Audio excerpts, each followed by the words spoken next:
Hello everyone, and welcome to our Week 1 Team Builder for Season 2 of the CGC Draft League. This is going to be our match versus Juggz, who is coach of the Toronto Tinkaton. So Juggz, I believe he hasn't touched VGC in his life before. This is his debut, which is very exciting. Quite the honour to have him want to join our Draft League and get involved despite not having much experience. So massive props to him. I will link his Twitch channel in the description because he does amazing shiny hunting content as general vibes, so yeah, please do check him out. I'll also link the CGC Discord if you want to check out a very wholesome community, good vibes all around. Yeah, please do feel free to join, especially if you don't want to miss out on any of the Draft League action, because there is plenty of matches and content to come for the season. It's very exciting to have Draft be back up and running again. I do love this format as a whole, and yeah, Gen 9's going to have a very interesting spin on it with the terrestrializing. So yeah, if you'd like to check out my draft analysis video, I do highly recommend you could do that to get a feel for what I'm running on the team, the reasons why I chose everything I did. And yeah, this video I'll just quickly go over what Juggz is running on his draft, and then the mons that I believe are going to give us the best shot of winning this week. So Juggz team itself, really solid overall. The round 1 pick was what you kind of call the poster child for Terra as a whole, being Hydreigon. A very solid mon overall, and really loves to take advantage of the Terra for sure.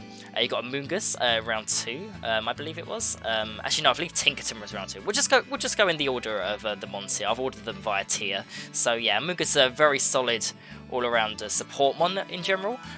You know, either love it or hate it. I've had very mixed opinions on this one, but it's undeniably very strong. So we'll have to see if it does Juggz well for his season. We've got Indeedee next, which is another mon that can redirect with the Amoongus there. So yeah, a lot of redirection potential on Juggz team, something I've got to very much keep in mind, or what I was keeping in mind when drafting and building this team. You got Tinkaton, very cool that he was able to pick up the mascot of the team as well. Very solid mon with Hydreigon, I feel, because of the Dragon Fairy Steel fantasy core you've got going on. Kind of in 2 mons, I guess. Steel Fairy is a very, very strong typing, you know, as we've seen on certain other mons in the past already. And yeah, it's got some very interesting tools, so yeah, I'm excited to see how that will do for Juggz on this season. We've got Titan next, which is a very interesting one considering there is no snow on Juggz team. I've got to make sure I do consistently say snow and not hail, because I'm still getting used to that 2 months into the new generation. Very great addition to Gen 9 for sure.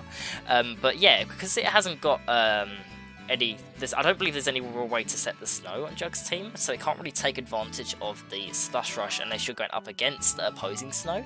But it's got many other tools outside of that, so it doesn't really need the snow to function well, especially with the redirection we spoke about here. It does get belly drum, so I've got to keep that in mind for when we play the match. Very scary mon with a decently high attack stat as well, so you know, if they gets a belly drum off, and it can really sweep through the team if I'm not careful. We've got Flamigo next, which is honestly massive threat. I'm really worried about Flamigo this week. It's just got such a good offensive dual typing in fighting and flying. It also gets Scrappy, which I believe will have a really good shot of beating our Goldengo as well, if Juggz is able to identify that. Of course, with our Goldengo being a Ghost Steel, if you just ignore the Ghost immunity that fighting usually, you know, wouldn't hit for anything, you can just smack our Goldengo with like a close combat with that steel typing there, so yeah, got to be very careful of that. We've got Houndoom, which is a mon that I was considering for my own drafters, to be honest. There were a few dark types in the C and D tiers that I was considering, and yeah, Juggz was able to get Houndoom before I had a chance to pick one up, so I kind of went down the Skuntank line after that, but yeah, really solid one overall. It's got Flash Fire and Unnerve, which are really good abilities. Unnerve can be very powerful in draft, just because if you ever want to run any berries, it can hinder them useless, you know, while it's on the field, so that's pretty solid. Darkfire, honestly a pretty good offensive typing as well. it maybe not has the bulk of other Dark Fires that we all know and love, but you know, it's a good one overall. We also got Ditto next, which is a very potent one in draft. Just knowing that you're having to potentially go up against a Ditto can seriously affect the way you team build. Because of the pressure it puts on. Because if it's able to just copy one of your mons, you've got to always consider if it copies, say, my Gordingo or you know whatever I'm running, then I've got to make sure it can't reverse sweep me, you know. So yeah, we've also got a Terrier and Ice Cube to round up the draft. I'm not too worried about these mons, to be honest. I don't really expect these ones to come. Terrier's an interesting mon. It's not really got that much in offense, but it does have interesting tools like Cotton Guard and even Will-O-Wisp. It's the reason it got Will-O-Wisp this gen. Very, very bizarre move for it, but I mean, good for our Terrier, you know. It's got Natural Cure and Cloud9 as abilities, which are fine. I don't really see our Terrier coming, to be honest. You've also got Ice Cube, which is definitely not bad by any means, but I just feel like a lot of our offense is on the special side on our team, and therefore its Ice Face ability isn't really going to be something Juggz can take advantage of, and therefore Sir Titan as an Ice type is likely going to be the better choice against us. So yeah, other than the bottom two, I do think the top 8 all have a very high chance of coming, really. It's hard to really say which 6 exactly we've brought, but of course I want to make sure I prep for every single one of Juggz mons to make sure we can get this win. So it may be his first time in VGC, but I do not want to underestimate by any means. So let's get into our team for the week. So I've done it in the draft order here. So we'll start with the Gordingo. We're running the Life Orb. We've got Make It Rain, Dazzling Gleam, Terror Blast, and Protect. So I didn't really think Shadow Ball was necessary this week as a stab option, mainly because if you look at Juggz' team itself, let's just get back to that. There's nothing that really takes Shadow Ball super effectively. You've got a couple of dark types in Hydreigon and the Houndoom. You've got an immunity in Lindidi, which can also redirect Shadow Ball, so yeah, I just didn't think Shadow Ball was going to be that worth it against us. Another thing is, again, I'll probably be talking about on all of our mons here, is that if a Ditto ends up copying one of our mons, I want to make sure it can't really hit us back for much damage, and if it was to copy our Gordingo, and having Shadow Ball would actually be a hindrance for us. But the fact it doesn't means that we can hopefully deal with the Ditto without too much trouble. The main reason we're running the Terror Blast this week is mainly because of the Flamigo. Like I said, I'm really worried about the Flamigo, and having Make It Rain and Dazzling Gleam is nice for all the spread options, but the Flamigo can run wide guards, and because of the spread options we have on our team, which I think are a pretty high level, it's definitely something I can see being teched on for this week. So having the Flying Terror Blast just to deal with the Flamigo is a really nice tool to have. It also means that if he's running the Scrappy and wants to hit us with a fighting move, we might be able to get the bird good by going Terror Flying on it, so make sure we resist that attack. So running lots of bulk and offense on our mons this week. You can see I haven't really put much speed on the Gordingo, and the main reason is because we'll be running with the speed through Noivern and Tailwind, which I'll get into more detail a little bit later.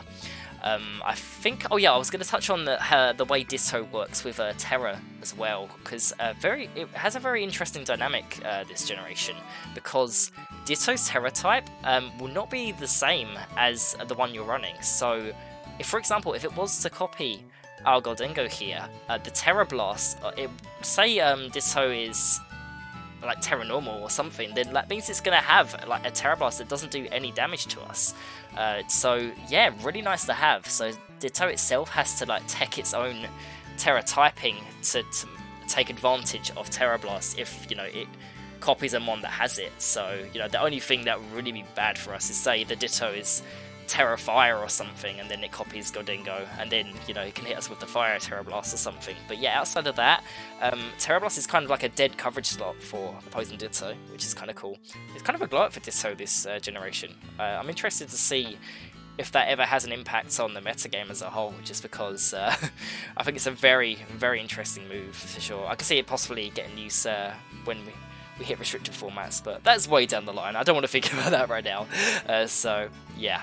Protect is just nice to have because if we just need to play defensively for one turn, pivot around, stuff like that, it's just good to have nice to have the defensive option. And Life Orb is just boosting our damage to hopefully crazy levels. It's pretty much the highest damage output we can do for all of our moves here, other than going for a choice spec set. And I do like the option to protect still, so yeah, that's the logic behind that. We've got Annihilate next, which is running the pretty traditional Scarf set. We've got the Final Gambit, which is just a massive threat into so much. I believe the HP investment we've got here means we can jump the Hydreigon. I say jump like like we're trying to be faster than it, but like if the Hydreigon is max HP, then that should mean Alainape is able to one-shot it still with the Final Gambit. Mons like Amoonguss and most definitely Titan, absolute monster in HP.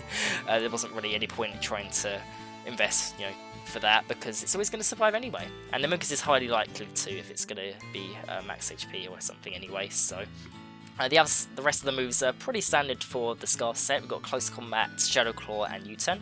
U-Turn is good for just pivoting in and out if we need to, especially if we're not trying to Final Gambit immediately, just trying to reposition is a solid move. It doesn't do bad damage into Hydreigon as well if we need it. Close Combat, if we're not clicking Final Gambit, that's probably going to be our most likely move we'll click, just to get solid damage into many of Juggz mons, because there's not too much that resists fighting, if I remember correctly. Like you've got the Amoonguss, of course, as well as the Flamigo. I guess the Altaria as well, but again, I'm not too worried about the Altaria. So, another thing is, which is really nice about our Annihilate is that we're running Terra Grass this week. That way, if there are any Rage Powder shenanigans coming from the Amoonguss, then we can avoid that completely and make sure they can't redirect any attacks, which is really nice. Also got the Vital Spirit ability. We're running a lot of anti-Amoonguss tech this week. We've already got 2 immunities with abilities in the Goodness Guard and the Vital Spirit, which is very nice. So, as for the whole Ditto situation, if the Ditto were to copy Annihilate, what's really nice about Ditto is it copies all of the stats you have other than its HP. It still has to use its own HP stats, which is far lower than what Annihilate has, which kind of gives us the advantage in that kind of mirror. So even though Ditto may be able to gain a Final Gambit into our team, I don't believe any of our mons, possibly the God of War, but I don't think so. Yeah, you see a little preview of what we're running on those ones there. But yeah, if their Final Gambit, was copied, I don't believe it can really threaten any of our mons with a one-shot at the very least. So it doesn't really do as much for Juggz as it will for me. The Shadow Claw as well, I believe we have a chance of getting the KO with our own Shadow Claw against Annihilate, so the Dittoed Annihilate. It's like it's a 50-50 chance, and there's of course the crit chance as well as the 50-50 roll, while opposing Shadow Claw can't KO us with our speed, with our HP investment. The speed, I believe, is just to jump the opposing Ice Cube if it does come, if it does get the Ice Face off, because it's a base 130 speed, which hits 200, I believe, and the Scarf with this investment hits 201, so, and then the rest in the attack, of course. So yeah, that's Annihilate. We've got Noiva next, which is going to be a very crucial part to the team for sure. I very much expect to lead this in game 1 at the very least. Like I said in the draft analysis, Frisk is busted. Like, Frisk just gives you so much information on how Juggz is going to be running the team. The items can tell you a lot about the set, perhaps, so just getting that information immediately in game 1, turn 1 can affect the way I play and make sure I'm not caught out by a random Scarf here and there, which I am generally concerned about, because I think there is a chance the Hydreigon could be Scarf this week, because I think it's, because Juggz, while it has some solid typings on the team overall, his highest speed, I believe, is the Hydreigon at 98, so if you're trying to jump something like the Noiva, you are going to require that Scarf, of course.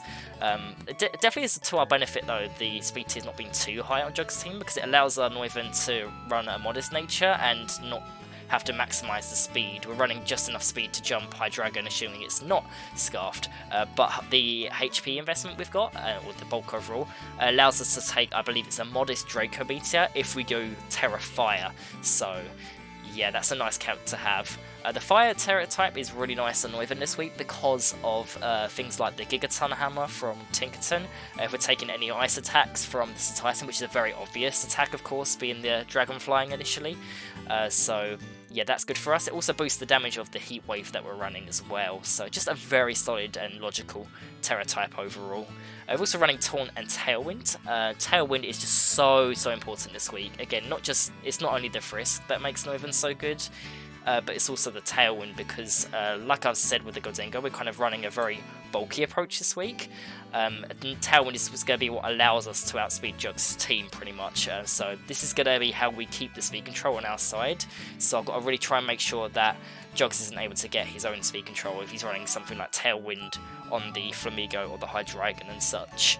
So yeah, because the thing is, like, a lot of our team, because of things like Gholdengo, Gardevoir, Venomoth, they're all kind of like running middling speeds. The Gholdengo, for example, with it having an 84 base speed, you've got mons like Houndoom, Hydreigon, Flamigo, Tinkaton, all kind of in that 90-ish range. So if Juggz wants to, he can just always naturally outspeed these kind of mons anyway.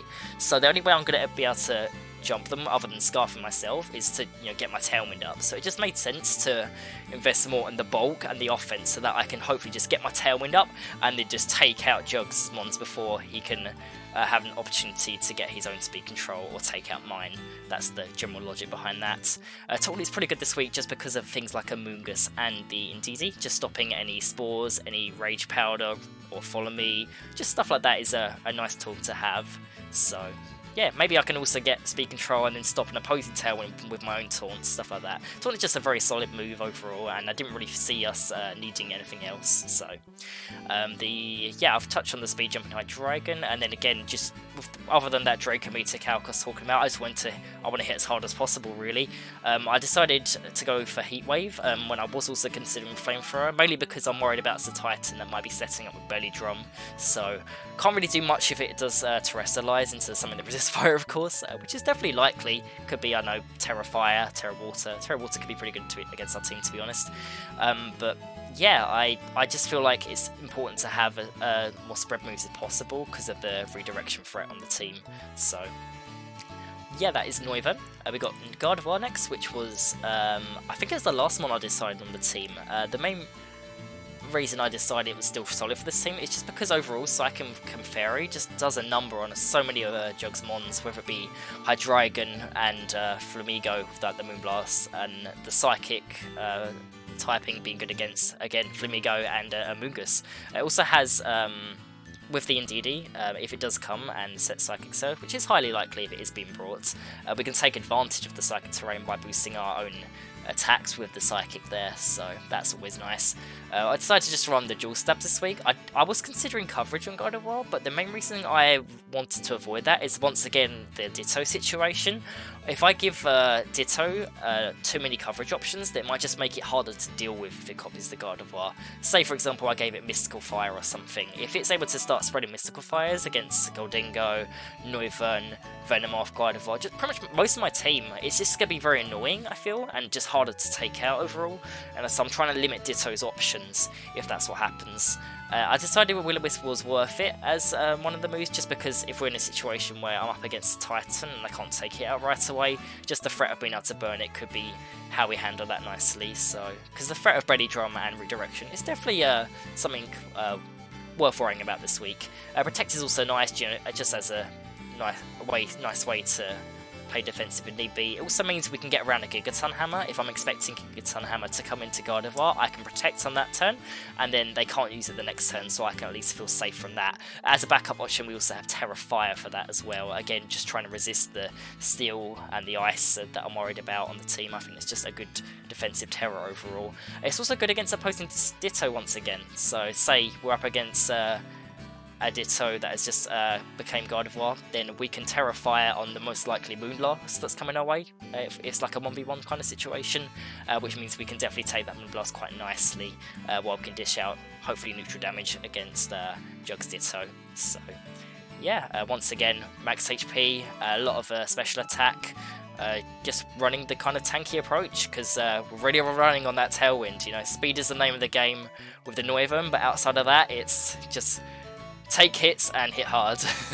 We also got Trace and the Citrus Berry. Citrus Berry, I was considering Focus Sash, but I feel like God was most likely to take any attacks this week anyway. I don't really expect it to be one shot by any means, so I don't really feel like the Sasha is necessary, although there is only one situation I am worried about, and that is, say, if the Titan gets up a belly drum, and then can threaten my team with Ice Shard if that's what it's running. That is the only consideration that I think the Focus Sash will be better, so I'm hoping we don't get into a situation like that. But yeah, overall the situations seem to make a lot more sense. Oh, actually, I've just noticed, I've already made it in game now, but the HP number's odd. If I probably would have made this even, but it's probably a bit late now. I've got my team ready in game. I don't want to change it. So yeah, generally it's better to run even HP numbers when you're running Citrus Berry, but it's fine. It's done now.